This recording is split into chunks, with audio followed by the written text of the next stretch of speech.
Bom, primeiro uma correção aqui rapidinho, que eu ia mostrar para vocês ali, mas aqui, ó, tá? Sintomas para pneumonia, tratamentos para pneumonia. Até engasguei no outro vídeo lá, mas é porque justamente ficou errado aqui. Na hora de fazer no vídeo ficou... Eu errei aqui, tá? São tratamentos da pneumonia, sintomas da pneumonia, tá? Então, só isso.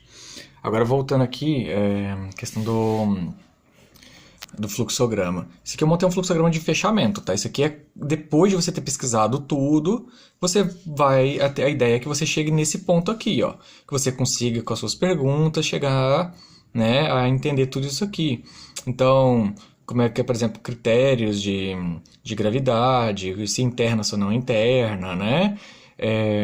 Aqui vocês podem ver a raio-x de tórax diagnosticam a pneumonia, de risco da pneumonia, sintomas da pneumonia, certo? Igualzinho a gente tinha montado ali no outro, eu montei nesse aqui, tá? Aqui tem as vias aéreas inferiores, né? Montei aqui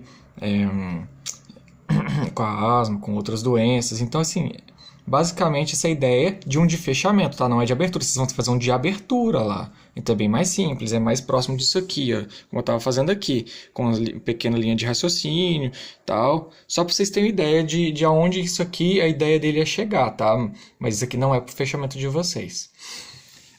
Enfim, aí eu vou, só para não ficar montando muita coisa no papel, a minha ideia, por exemplo, para fazer um de abertura ali, seria no máximo expandir aqui, ó, a gripe será que pode gerar, né, a pneumonia e, no caso de pneumonia, quais são, por exemplo, a conduta? Poderia inserir no máximo, por exemplo, uma conduta para pneumonia. Acho que seria a outra pergunta provavelmente mais relevante que a gente poderia ter aí. Aí, ó, a gente poderia, deixa eu ver aqui, acrescentar aqui, ó, né, pneumonia. Desculpa, porque eu acho que já tem tratamento aqui, ó, certo? Aí, por exemplo, colocar aqui, ó, internar. Opa.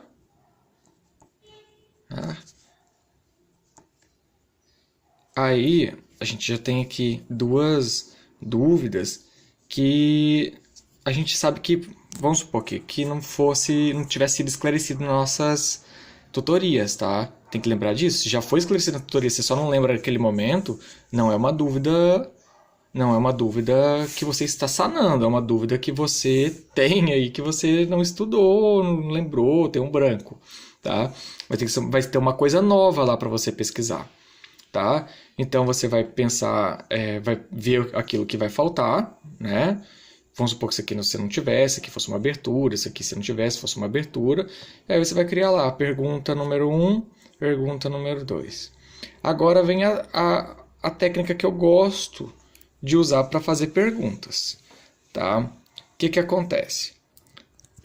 Muitas pessoas, e até eu direcionei meio...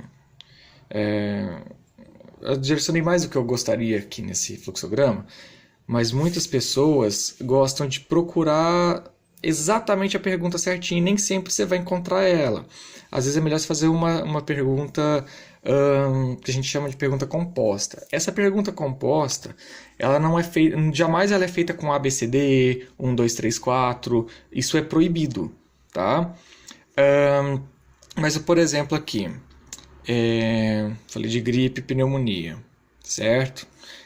Falei aqui de internar. Então tá, aqui ó, voltando, eu tive que dar um corte aqui no vídeo. Falei de gripe aqui, falei de internar.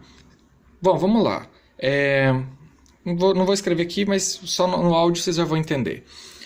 A gripe ou outras doenças poderiam gerar uma pneumonia?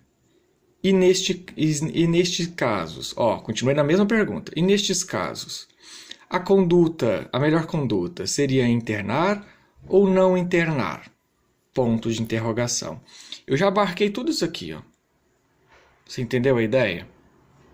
Por que eu fiz isso?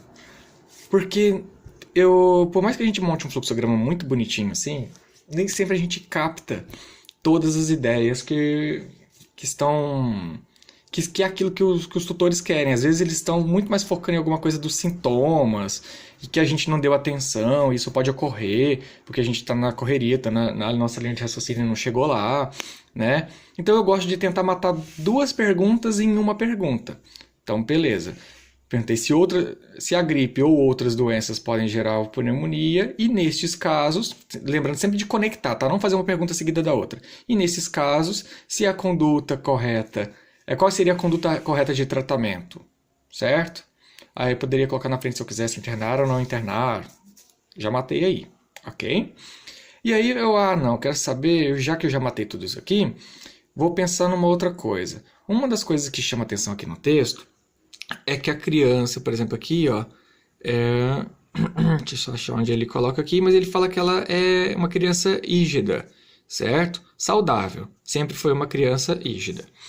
Então, eu posso colocar aqui, né, rígido. E aí eu falo assim, então, quer saber? Vou fazer uma pergunta a mais sobre isso aqui.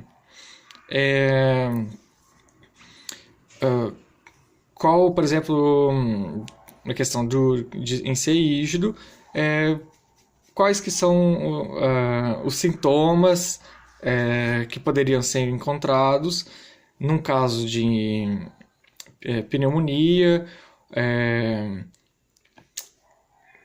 Deixa eu pensar aqui. Não, melhorando isso aqui.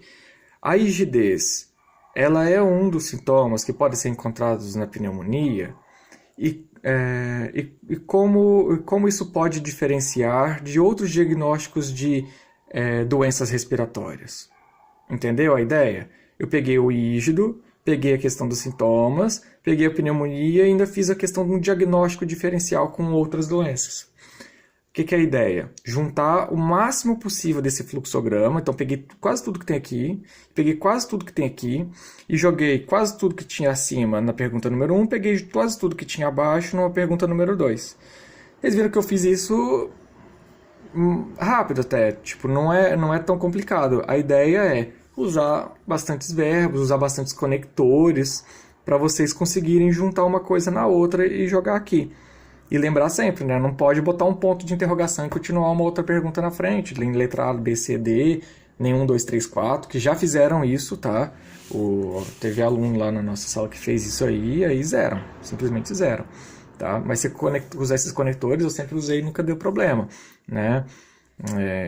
Quais são... Uma criança pode apresentar rígida, né? Dentro do quadro dos sintomas, e como isso pode... servir de diagnóstico diferencial, ou posso falar assim, quais são os diagnósticos diferenciais de pneumonia e outras doenças que causam insuficiência respiratória, e como o fato da pessoa estar rígida pode afetar nesse diagnóstico. Tá vendo? Peguei tudo aqui de novo. Então tem vários jeitos de vocês montarem, tá? Essa é a ideia, tá? Entender que vão ter dois objetivos de compreensão que vocês vão ter que alcançar, né? E que aqui não basta pegar uma coisa e sair puxando seta. Essas setas têm um motivo, né? E mais do que isso, elas têm que demonstrar uma linha de raciocínio. Se elas não demonstrarem uma linha de raciocínio, fosse simplesmente tudo que eu sei sobre insuficiência respiratória, puxa um monte de seta saindo daqui, é zero no fluxograma. Já é metade do seu salto já foi embora. Tá? A outra metade são as perguntas.